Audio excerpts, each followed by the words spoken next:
First topic अपना संबंध एवं फलन। इसमें हम पढ़ेंगे संबंध एवं फलन। तो संबंध एवं फलन में बात करते हैं हम सबसे पहले कार्तीय गुणन की। कार्तीय गुणन की, मान लो ए कोई हमारा सेट है, समुच्चय है 1 2 3 4। अब इसका हम कार्तीय गुणन निकालें, A क्रॉस A निकालें तो क्या होगा हमारा, A के एलिमेंट्स लिख लो 1, 2, 3, 4 क्रॉस 1, 2, 3, 4। ठीक है, तो ये निकल के आएंगे हमारे 1, 1, फिर 1, 2, 1, 3, 1, 4, फिर 2 के साथ करेंगे ऐसे ही, तो 2, 1, 2, 2, 2, 3, 2, 4, फिर 3 के साथ करेंगे 3, 1, 3, 2, 3, 3, 3, 4, फिर 4 के साथ 4, 1, 4, 2, 4, 3, 4, 4। ये होगा इसका कार्तीय गुणन।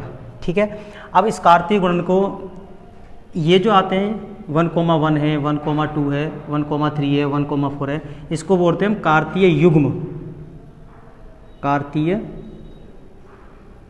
युग्म है ना, इंग्लिश में कहें तो ऑर्डर्ड पेयर है ना इनका। इसका मतलब A क्रॉस B है, यानी कि ये फर्स्ट एलिमेंट अगर 1 है तो 1 ही रहेगा, है ना।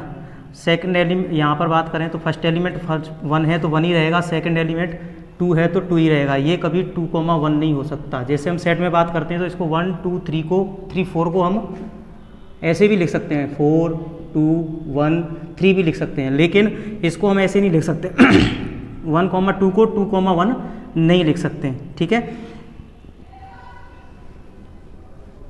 ये तो रहा था आपका 11th क्लास का थोड़ा सा इंट्रोडक्शन था। अब बात करते हैं हम इसमें रिलेशन की, है ना। संबंध पढ़ रहे हैं ना अपन, संबंध यानी कि रिलेशन। तो ये जो कार्तीय गुणन जो होते हैं, इन दोनों के बीच में, दोनों एलिमेंट्स के बीच में कोई ना कोई आपस में रिलेशन होता है, संबंध होता है। फर्स्ट एलिमेंट के साथ, फर्स्ट एलिमेंट का सेकंड एलिमेंट के साथ कुछ ना कुछ रिलेशन होता है। तो इस चैप्टर में हम वही पढ़ेंगे कि इसके साथ क्या संबंध है ना।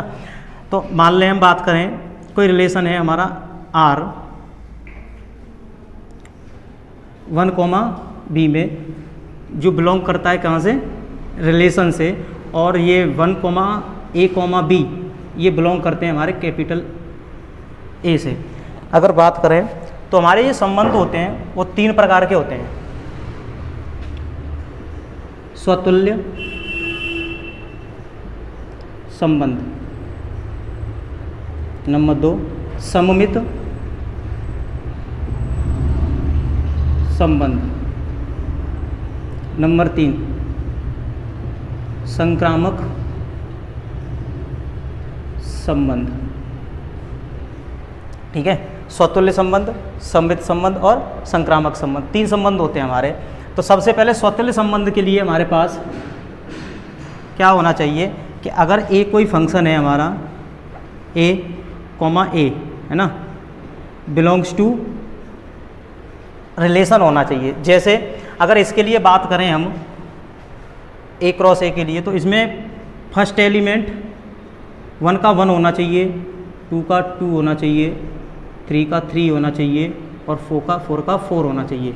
इसके अलावा और भी एलिमेंट पड़े हैं तो पड़े रहे, इनसे कोई मतलब नहीं है। अगर हमें स्वतुल्य देखना है तो ये जो इनका कार्टेशियन प्रोडक्ट निकाला है हमने, कार्तीय गुणन निकाला है, उसके अंदर अगर हम रिलेशन की बात करें तो 1 का 1 होना चाहिए, 2 का 2 होना चाहिए, 3 का 3 होना चाहिए, 4 का 4 होना चाहिए। इसके बाद अगर हमारा 4, 1 दे रखा है तो उससे हमें कोई लेना देना नहीं।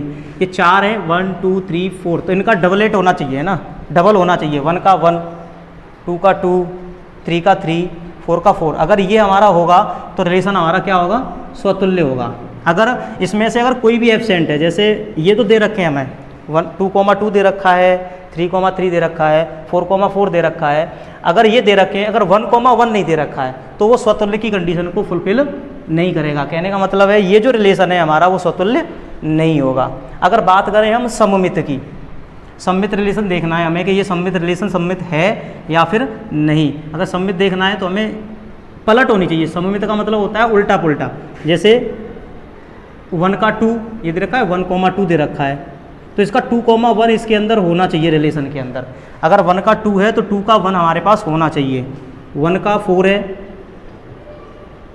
तो 4 का 1 होना चाहिए हमारे पास। जैसे 2 का 3 दे रखा है तो 3 का 2 होना चाहिए। अगर ऐसे हमारे पास उसकी पलट होगी, जैसे 1 का 2, 2 का 1, 1 का 4, 4 का 1, 3 का 2, 2 का 3, ये सब अगर हमारे पास होंगे तो सममित होगा। और अगर ऐसे इसमें कोई एलिमेंट ऐसा होता उसकी पलट नहीं दी जाती हमें, जैसे ये दे रखा है 1,3 दे रखा है, लेकिन इसमें 3,1 नहीं है। देखो इसमें 3,1 नहीं है, तो इसका मतलब अब ये सममित नहीं होगा। अगर इसमें 1,3 की पलट भी होती, इसके अंदर 3,1 भी होता तो ये सममित हो जाता। कहने का मतलब है मैं सममित होने के लिए रिलेशन में क्या होना चाहिए, इसकी पलट होनी चाहिए। 1,2 है तो 2,1 होना जरूरी है। ठीक है, अब बात करते हैं हम संक्रामक संबंध की। संक्रामक संबंध क्या होता है हमारा, यहाँ ले लेते हैं। संक्रामक संबंध होता है कि A1, A2 और A2, A3 अगर बिलोंग करते हैं रिलेशन से तो A,3 भी, A1, A3 भी बिलोंग करना चाहिए रिलेशन से। ठीक है, जैसे बात करें हम यहाँ इसमें से कुछ उठा लें क्रमित युग्म। जैसे 1,3 दे रखा है, 3,4 दे रखा है, तो इसे संक्रामक होने के लिए 1,3, 3,4 तो इसका फर्स्ट और इसका लास्ट एलिमेंट यानी कि 1,4 भी होना चाहिए तो ये संक्रामक होगा, अदरवाइज संक्रामक नहीं होगा। जैसे एक और एग्जांपल लें, अगर इसके बाद और भी एलिमेंट हो सकते हैं, जैसे 1,4 और ये 4,4 हो। जैसे ये कहाँ से स्टार्ट हुआ 1,4, फिर ये कहाँ से हुआ 4,4। अब इसका यही हो गया, देखो इसका फर्स्ट एलिमेंट और इसका फर्स्ट एलिमेंट क्या हो गया 1,4 हो गया, तो ये हो गया। ठीक है, तो संक्रामक होने के लिए हमारे पास क्या होना चाहिए 1 का 3 तो 3 का 1, सॉरी 1 का 3, 3 का 4, तो एक और थर्ड एलिमेंट और होना चाहिए हमारे पास। वो किस तरह होना चाहिए, इसका फर्स्ट उठाएं और इसका लास्ट उठाएं, तो ये हो जाएगा 1,4 हो जाएगा। एक और एग्जांपल लेते हैं इसका संक्रामक का। जैसे 1,1 दे रखा है, 1,2 दे रखा है। अब इसमें चेक करें कि ये संक्रामक है कि नहीं है। तो देखो फर्स्ट एलिमेंट स्टार्ट हो रहा है 1 से, 1,1, फिर 1 पे खत्म हो रहा है। देखो ये दूसरा कहाँ से स्टार्ट हो रहा है 1 से स्टार्ट हो रहा है, तो 1,2। अब हमारे पास क्या होना चाहिए, अब हमारे पास होना चाहिए 1,2 होना चाहिए, इसका फर्स्ट और इसका लास्ट। अब देखो इसमें इसका फर्स्ट और इसका लास्ट है कि नहीं, इसका फर्स्ट और इसका लास्ट है हमारे पास 1,2, तो इसके अंदर देखो 1,2 है 1,2 ये रहा, तो इसका मतलब ये क्या है हमारा संक्रामक होगा। बात समझ में आ गई कि नहीं आ गई? ठीक।